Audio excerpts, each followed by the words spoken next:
You look good. He's joking. How's the weather down there, Gerald? The weather right here now is a little overcast, and it's about 85, and it's quite lovely. Okay, let's start. I'll introduce you, okay? Sure. Okay, in our yeah, right. Okay, in our next segment of the show, we're doing a phone interview with Utah author Gerald Grimmett. And Gerald is the author of the two books, The Fairy Woman and The Wives of Short Creek. Gerald, welcome to the show. Thank you. Wanted to start off by a little bit about you.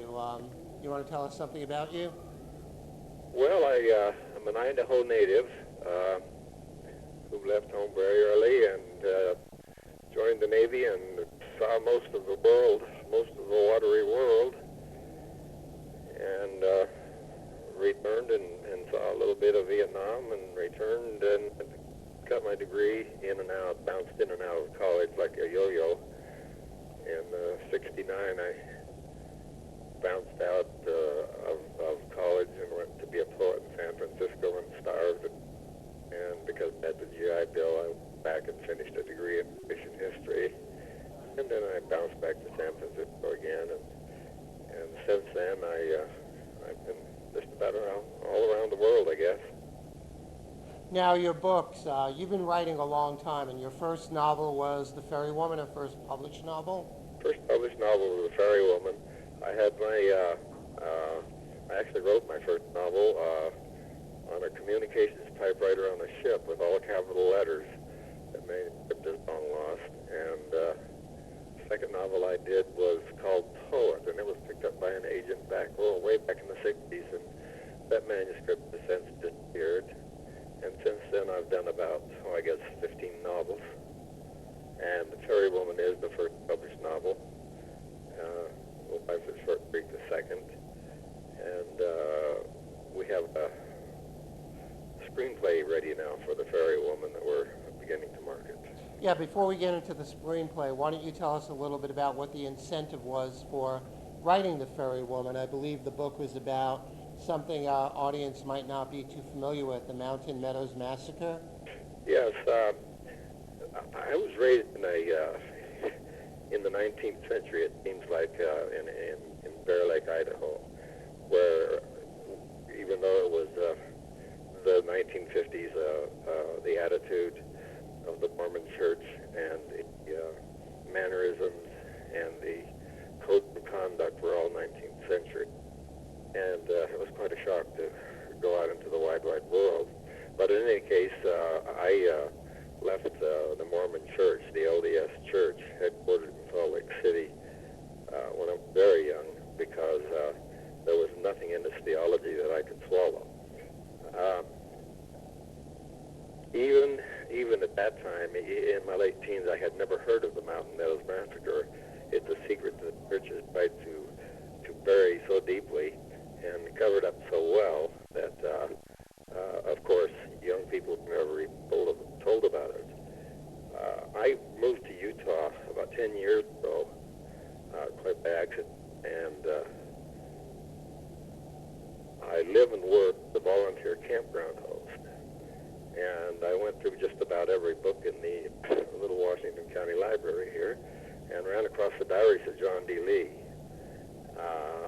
which abruptly stopped, of course, in 1856, the year of the massacre. And as I read John D. Lee's diaries, they were written mostly from prison, because he was in prison in Salt Lake City for polygamy. The more I read of Lee's diaries, the more they reminded me of my own grandfather. They're kind. He seemed to be a kind man, a loving man. He worried about his family a great deal. He ran the prison, more or less, because he was so skilled and friendly. And then this business about the massacre comes up, and I asked someone, I forget, I went and got another book, I believe it was Juanita Brooks' Mountain Meadows Massacre. She was Mormon, and she wrote the book 50 years ago. She had access to all of the papers at the Huntington Library in California, and she turned out probably, at that time, the definitive biography of John D. Lee. And I read that with astonishment, because the story of Mountain Meadows massacre and this massacre, as one of my very close friends has titled himself, and I wish he'd been around when I did title it, because it was America's first 911. In 1856, a group of Arkansans, Missourians, people from that part of just east of the Mississippi, were in a large wagon train headed for California and Oregon. And at that time, this was in 1856, Utah had been declared in a state of rebellion by President Buchanan, because Brigham Young held complete authority, and the federal government over the territory had no jurisdiction whatsoever. In other words, Brigham Young was the de facto president of this territory, and they refused to recognize the United States. So he sent an American army west to quell this supposed rebellion. Well, this caused Brigham Young to dig in his heels and say, we're not going to be persecuted anymore or chased out of any more of our homes. We're going to take our stand here in so-called Zion, or the Salt Lake Valley, and the entire state of Utah, actually. And the reach of the Mormon Church at that time extended clear from Montana down to California. So Brigham Young was a very, very powerful man, and in my personal opinion, he was a tyrant, and as Arrington, a writer, has called him an American Moses. He's a very, very complex man, a strong leader. But in any case, the edict was from Young that no one should pass through Utah without having his personal permission. And nothing went on in Utah that Brigham Young didn't know about. He had his spies every place conceivable. And this Fancher train, it's called the Fancher-Baker train, actually, from the family names of the two captains of the train, had prepared a long time, and they were very wealthy. They had probably around $5,000 worth of gold, perhaps as many as 600 head of cattle, horses and cows. They had the very latest in weapons, ammunition, clothes, stoves. In other words, they were well equipped to cross. And the Mormon side of the story is that this the Fancher-Baker train came into Utah from the north, and at every settlement they passed through, they would insult and harass the local Mormon villages.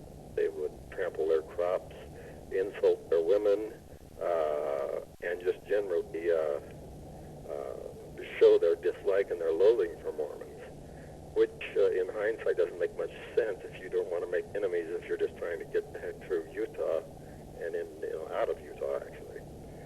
By the time they got down here in southern Utah, near Cedar City, where the Great Basin drops off into the Mojave Desert, it becomes a desert country, red rock. The people in Cedar City, which is 50 miles north of here, 3,000, 4,000 feet higher than where I'm speaking from now, all of these rumors about the sins of the Fancher-Baker train had reached them, and there was rumors that the settlers, the immigrants, had poisoned wells. They had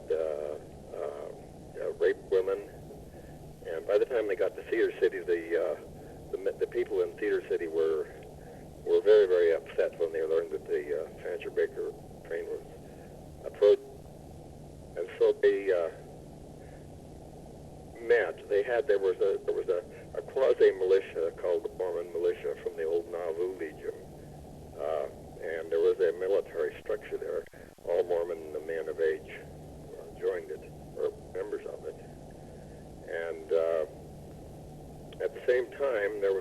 reformation going on. Brigham Young was holding one of those burn 'em to the ground, hellfire and perdition, reformations in the church, too many sinners, not enough believers, and too many backsliders, etc. So there was quite a furor of excitement at that time, 1856.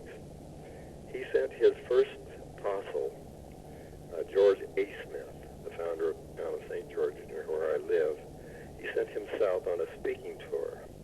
And at every town and meeting and church meeting that he attended, he made violent and rabble-rousing speeches that eventually got around to the Fancher Baker train and all of the evils that they had supposedly done. So by the time that George A. Smith was through, the whole country was afire with hatred for these people never met. Well, they met. Some men in Cedar City got together and met and decided that if they didn't have a pass from Brigham Young, and they didn't, that they would themselves stop the train and confiscate their goods and just turn them loose and then let them go.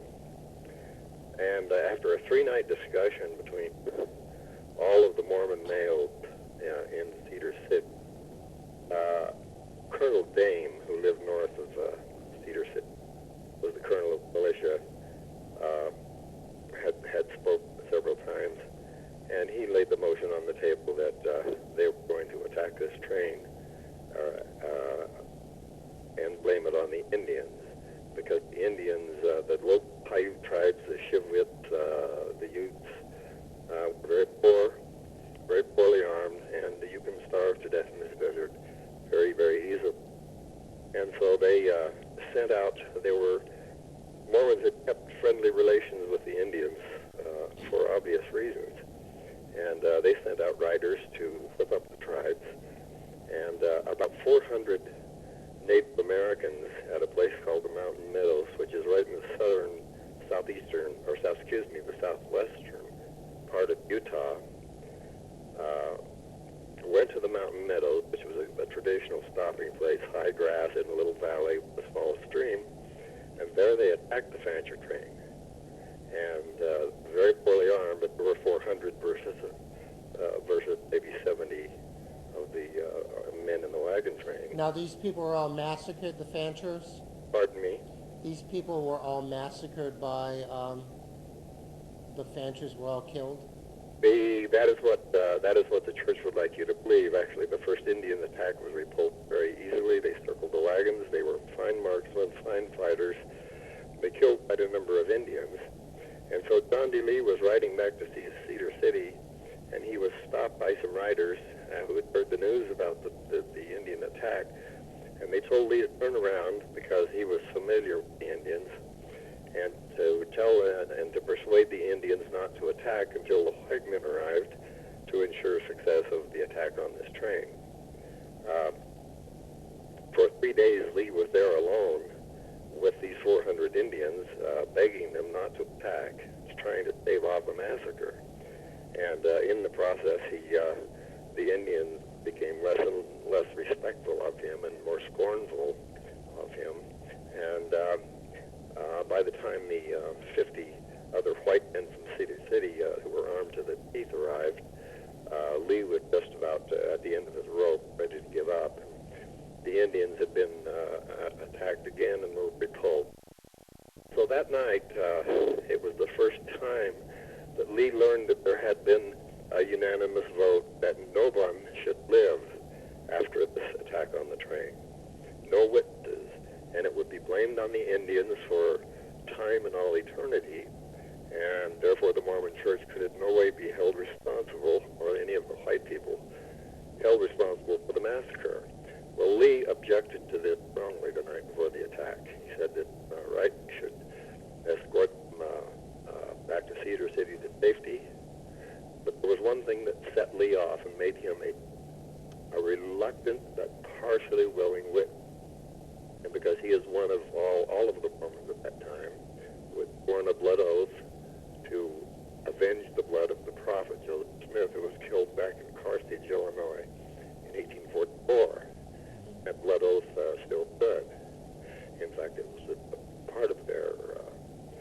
temple ceremony, an oath in their temple ceremonies. In any case, we learned of another rumor that one of the men in the Sancher Big Party was one of the men who had slain the prophet.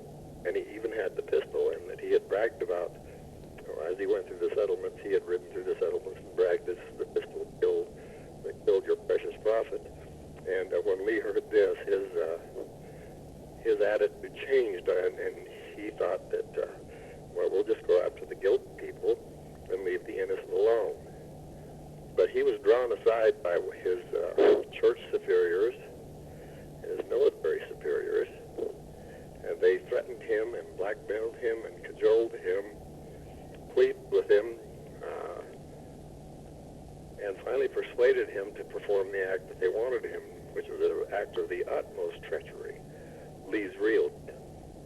And Lee, being a God-fearing supporter of Brigham Young since for 20 years, finally agreed to do what they asked. The next morning at dawn, he carried a white flag from a hill down to the circled wagon trains and met with the two captains of the train and,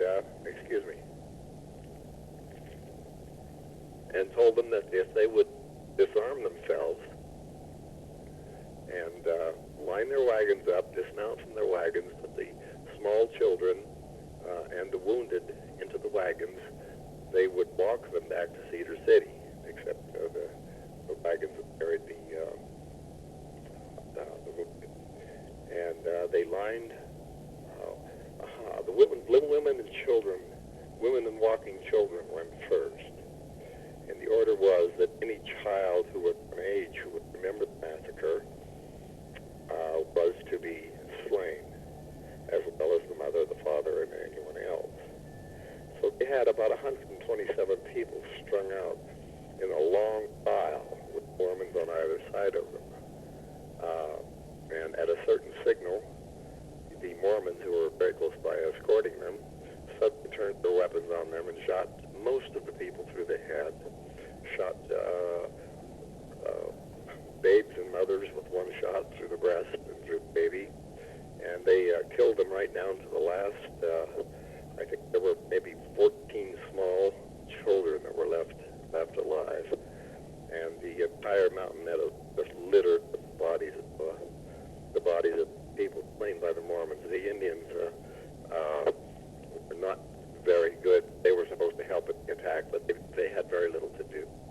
So now this happened on a very strange day, because this was the largest massacre in the history of the United States until the World Trade Center. And what date did this massacre happen, the Mountain Meadows massacre? I'm sorry, what day? Was it September? Wasn't it also September 11th? September 11, yes, September 11, 1856. And on that day, the bodies were stripped of everything. The wagons were looted. The livestock was all driven off by the participants. And the gold, of course, disappeared and found its way back to Brigham Young. Now, the great historical question is, did Brigham Young order the massacre? My feeling is that he did.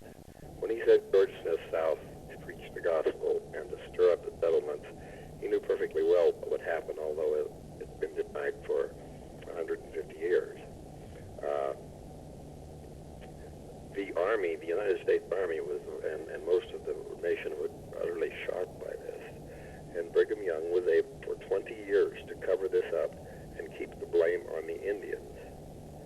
And finally, and the Army knew better, of course, and the United States knew better, but there was no way of proving it.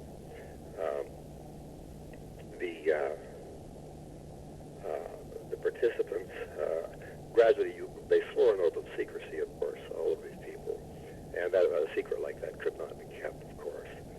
And a lot of men escaped to Mexico, went into hideouts, and Lee stayed on his farm and his home, which is only about 10 miles north and beautiful, near Kolob National Park, Zion National Park. He went home and stayed there and went about his business, and although he suffered a great deal of guilt, figured he had done the Lord's work, and for 20 years, why, he managed to be able to live novel, I introduce a young English immigrant who he meets in Salt Lake City after the massacre, and he says to Emmeline, who is Ferry, woman Ferry, after whom the Lee Ferry is named on the Colorado River, they were married, and he confessed to her that he had taken part in the massacre, and that's about all he told her, and he told her the subject was a closed subject. Let's leave the rest up to people reading your book, and the books are published by Limberlost Press. Yes, the second edition was published by Cold Hill Press, and it is available any place. It can be ordered any place listed on Ingram's.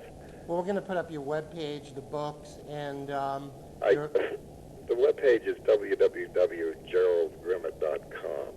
All of the information there, some sample chapters, and there's also a link to the Wives of Short Creek.